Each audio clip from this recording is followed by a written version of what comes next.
చల్లారిపోయింది. ఈ ప్రేమ చల్లారిపోవడానికి కారణం ఏంటిది? ఒకటి తగ్గిందంటే ఇంకొకటి పెరిగిందని అర్థం.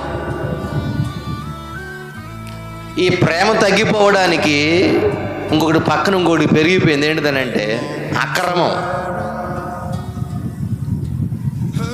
న్యాయం తగ్గిపోయింది. కారణం ఏంటిది? మోసం పెరిగిపోయింది.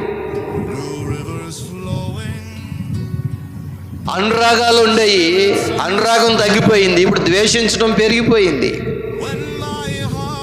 మనుషుల్లో ఈ విధమైనటువంటి ఆత్మీయ విలువలు తగ్గిపోతే, ఆత్మీయ విలువలు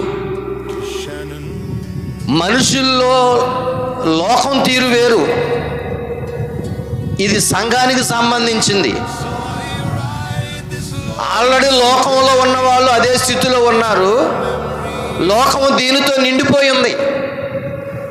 లోకంలో ఉన్న మనల్ని వాక్యం చెబుతుంది, చీకట్లో నుండి ఆశ్చర్యకరమైన తన వెలుగులోనికి దేవుడు మనల్ని ఏం చేశాడు? పిలిచాడు.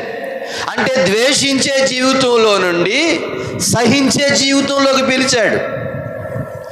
మోసం చేసే జీవితంలో నుండి న్యాయమైనటువంటి జీవితంలోనికి దేవుడు మనల్ని పిలిచాడు. ఇదివరకు మోసం చేయటం, మోసపోవటం, మోసంతో నిండిపోవటం, ఆ మోసకరమైన జీవితంలో దేవుడు మనల్ని పిలిచేది చీకటి. మోసం చేసేది చీకటి, ద్వేషించటం చీకటి, అక్రమము చీకటి. ఈ చీకట్లో నుండి దేవుడు ఏం చేశాడు? చీకట్లో నుండి ఆశ్చర్యకరమైన తన వెలుగులోనికి మనల్ని పిలిచాడు ఆయన. ఎందుకు? తన గుణాతిశయములను ప్రచురము చేయ నిమిత్తము.